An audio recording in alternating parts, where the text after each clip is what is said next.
Dear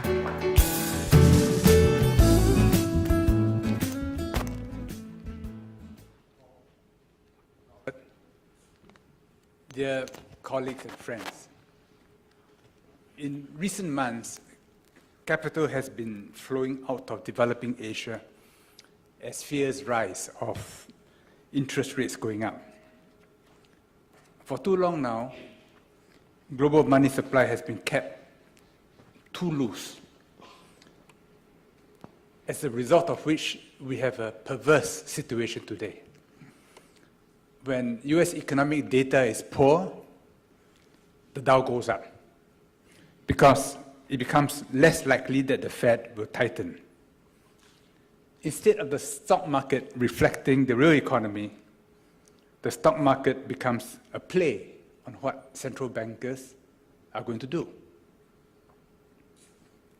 This situation is unnatural and not sustainable. And continuing cheap money will lead the world economy into stagflation again,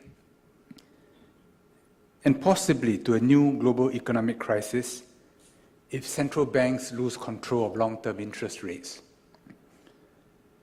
Steroids may provide relief to pain, but that relief comes at a price. Prolonged use of steroids is dangerous. It is not possible to predict how long or deep that crisis, if it comes, will be. But if we look forward, at the end of the crisis, when growth resumes, the shift of the global economy to Asia will become even clearer. And that's the key point that I want to make today.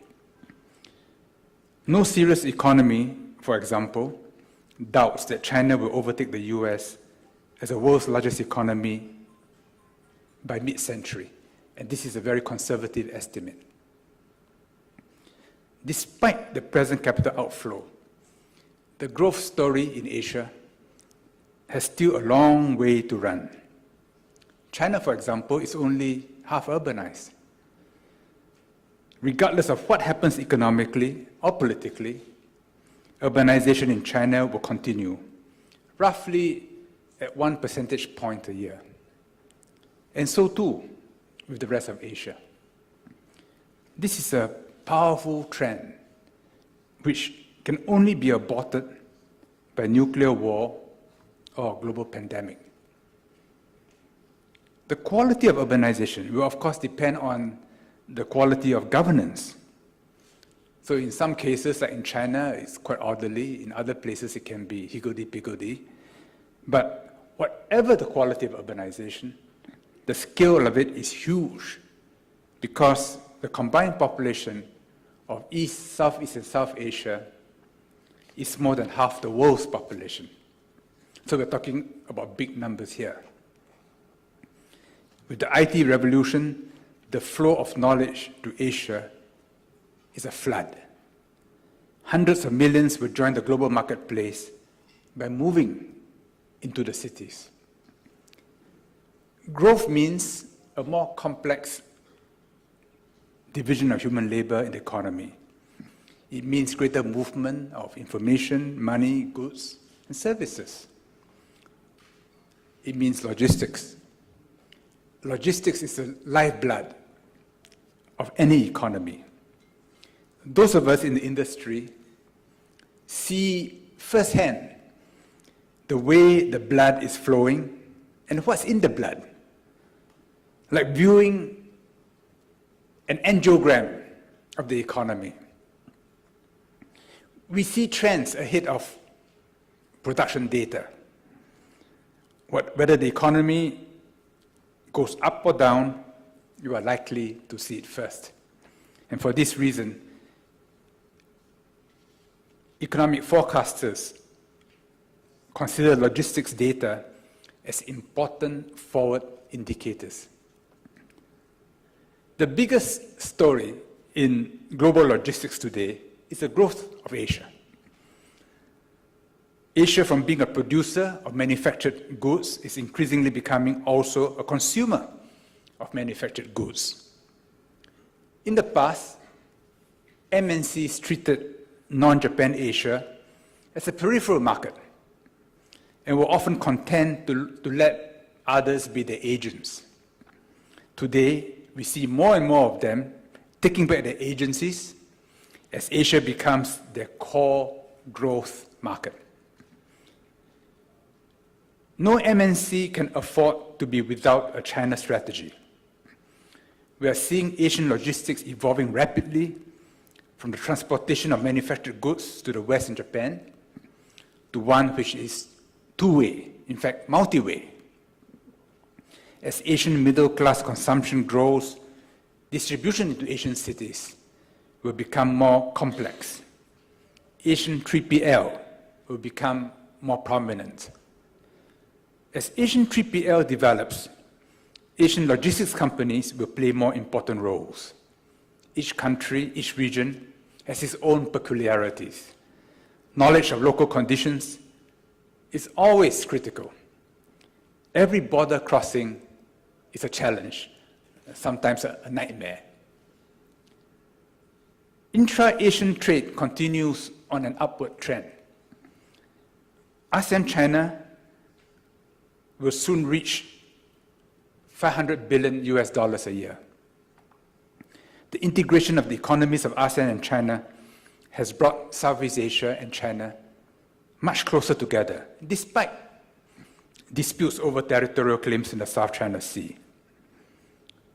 The land links between ASEAN and China are improving year by year. The borders between ASEAN and China and within ASEAN have become considerably more open. New and better roads and bridges enable trucks to travel easily from China all the way down to Singapore. With the opening of Myanmar, the last piece of the jigsaw is now in place. As costs rise in China, we see the relocation of manufacturing facilities to Southeast Asia. And one day, through Southeast Asia, there will be land links between India and China. Recently, China proposed a further enlargement of the free trade agreement between China and ASEAN, and this will be good for all of us. I remember 20 years ago, Chinese Premier Zhu Rongji seeing the future of China and ASEAN as being intertwined, which indeed has become the case. At the recent conference in Beijing, China's new Foreign Minister, Wang Yi, said that China is now the #1 trading partner for 128 countries in the world.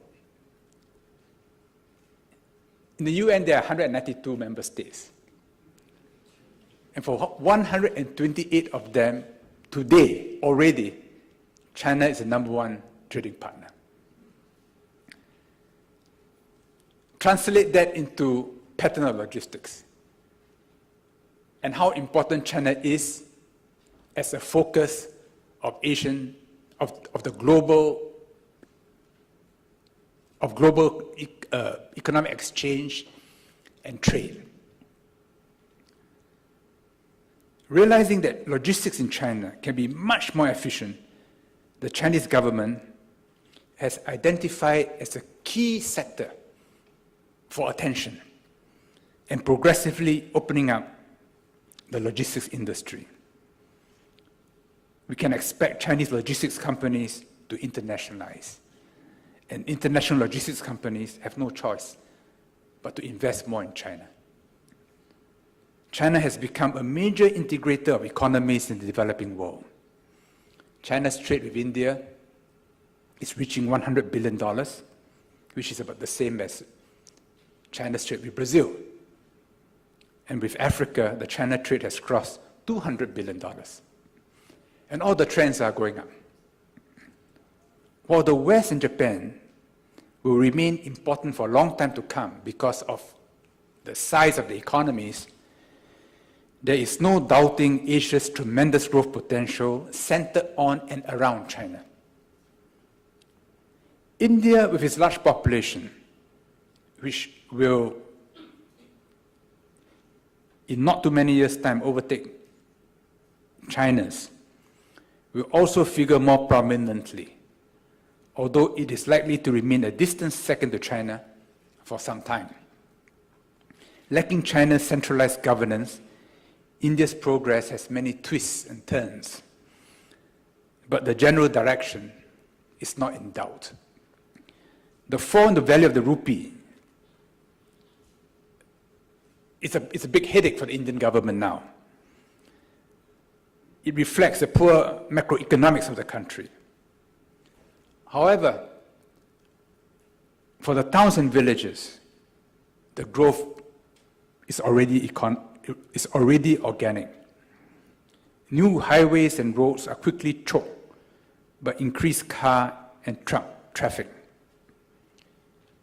I've been involved with the revival of Nalanda University for some years now, and it is in the state of Bihar, once a no-hope state in India, but in the last few years under Nitish Kumar has been growing at almost 10% a year. And I've had the opportunity to travel some of the country roads from Bodh Gaya to Rajgir to Patna, and to see the developments going on. Historically, it's a very rich part of India, and that's how it created civilizations like the Mauryan Empire, the Gupta Empire. And it has a parallel to Shanxi in China as a cradle of civilization. And Patna, in some ways, is like Xi'an or Chang'an. And for such civilizations to grow, the potential for agriculture must be there, and it's coming back. And they're telling me how last year they broke world records for yields in paddy and corn. And you could see, driving along those roads, the countryside looking more organized. The animals getting fatter, furrier, no longer ribs on the side. Saris are getting brighter, shops better stocked with food. But most interestingly for us, trucks everywhere, containers everywhere. Despite big investments in infrastructure, India still lags behind China. But every time a new road, a new stretch of highway is built, before it is even properly open, it's already chock-a-block with traffic. What does this mean? It means that the economy is growing. The reality of Indian politics is impossible to change, hard to change. India, to begin with, is much less homogeneous than China, and power has shifted irreversibly from the center to the states. And coalition politics in India has become the norm. But everywhere, there are obvious gains to be made by better logistics. For us in this business, India is tough, but that also means opportunities for those who persist. One of the easiest and quickest ways for governments to improve the lives of ordinary people is by improving logistics efficiency within the country and with the outside world. Farmers will benefit from less spoilage and better prices. Workers will benefit from higher labor rates, which globalization opens to them. The fall in the value of the Indian rupee, for example, will improve India's international competitiveness, provided the logistics bottlenecks are decongested. Consumers everywhere will benefit from cheaper access to a wider range of products and services. Judicious deregulation by governments will encourage more investments into ports, airports, free trade zones, rail depots, warehouses, cold chains, and other facilities. For archipelagic Southeast Asia, particularly Indonesia and the Philippines, inefficient coastal shipping and inter-island ferry services are stunting economic development, unnecessarily holding back economic growth, which can benefit millions of people. Today, logistics costs are much higher in archipelagic Southeast Asia than in mainland Southeast Asia. Border crossings should be made easier. Opening a border is like throwing a bridge across a river. Immediately, both sides benefit, except those with local monopolies, whose monopolies are thereby broken. I remember a Japanese consultant telling us and foreign ministers, we were on a trip from Chiang Rai across, no, we flew from Bangkok to Mukdahan in Thailand. Then we crossed the Savanaket, across a bridge built by Australia, then across Laos to the border with Vietnam at Lao Pao. A piece of land which has been bombed, which saw more bombs drop than probably all of Europe during the Second World War, into Quang Tri province. And then we traveled from there to Hue to Da Nang. Now, with peace, you could never imagine the kind of slaughter there was once upon a time. We had a Japanese consultant with us, and he said, yes, you need better roads and bridges, but he said it takes more time. It takes less time to cross Laos from Thailand to Vietnam than it takes to cross the border from Laos to Vietnam. His point to us as ministers at the time was, for goodness sake, simplify the procedures, open up the borders, and you will add benefits to everybody. And in this area, I believe the ASEAN governments have done a lot, and we need to continue to do much more. But we're beginning to see progress. A few months ago, I was told, between Vietnam and China, they now allow so many trucks a year to go across. Vietnamese trucks all the way to Shenzhen, and Chinese trucks all the way into Vietnam to a point between the border and Hanoi. And as confidence builds up, maybe we will see much more cross-border trucking, and not containers having to be moved from one truck to another as they cross a border. This is not to say that Asia can have open borders like the European Union. I don't think it will happen, and not realistic. But as tariffs come down, controls can be relaxed. And we must, of course, always be watchful for contraband and be on guard against terrorist activities. For air cargo in particular, conforming to high security standards is critical. And governments which are quick to meet new security requirements gain a competitive advantage for their economies. In many areas, governments have to work together with a high degree of cooperation to reduce friction and enhance security at the same time. And we in the industry have to be part of this process. Opening up logistics channels is like clearing blockages in our arteries and growing new blood vessels. The freer the blood flows, the healthier the organs and the entire body will be. At the same time, we need the logistics network to be secure and robust against natural disasters and deliberate human attacks. The way the human body needs antibodies to fight disease and infection. So logistics channels have got to be open, but they've got to be safe. And the more we're able to do this, the quicker the lives of ordinary people will improve. In much of Asia today, logistics expenditure as a percentage of GDP is 2 to 3 times that in developed countries, 2 to 3 times. That's the margin we have. And that's the potential for growth in our industry.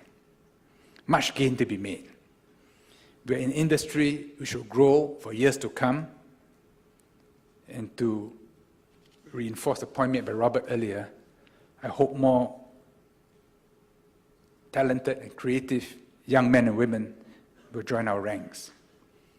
One important reason to bring more young people into the industry is the importance of IT. At every point in the chain, IT can improve the quality and efficiency of logistics, from the factory to the supermarket, from the forklift operator to the courier developing parcels to the home. E-commerce is exploding in Asia. China's e-commerce has already overtaken that of the US. And these are still early days. And very few are able to make money from e-commerce at this present point in time. But e-commerce is the wave of the future in one form or another. And those who are not prepared to move into it will be cast aside. And in this area, we do need younger professionals to take the lead because they are much more familiar with technology and much able to exploit the opportunities that are open. And from the defensive point of view, e-commerce systems can also be very vulnerable to hackers. And for e-commerce to flourish, there must both be positive efforts at making things happen and also efforts to ensure security. And as with all economic transactions, there must be trust. It's going to be a field which will grow much bigger, be much more differentiated, different aspects to be gone into, and specialization is inevitable at different points in the supply chain and for different aspects of it. A quiet but relentless revolution in logistics is taking place, with IT seeping day by day, month by month, year by year, into every aspect of our business. To attract young talent into an industry which is not generally, or not yet generally considered glamorous, we need to mount special efforts. We need management trainee schemes, supportive HR policies, and many other programs and incentives to make it worthwhile for young people to say, look, yes, there are enough in this industry for me to fulfill my life's dreams. And with the re-emergence of Asia on the global stage, the logistics industry does offer a wide range of attractive career options, especially in our part of the world. Paul Lim and Supply Chain Asia have the foresight to anticipate this future. Thank you, Paul, and your team for all your tremendous work. And Paul tells me that Robert has been absolutely wonderful in the way you've supported him and his colleagues. And I thank you all for inviting me, a newcomer, into the industry. I feel greatly honored to join all of you today. Thank you.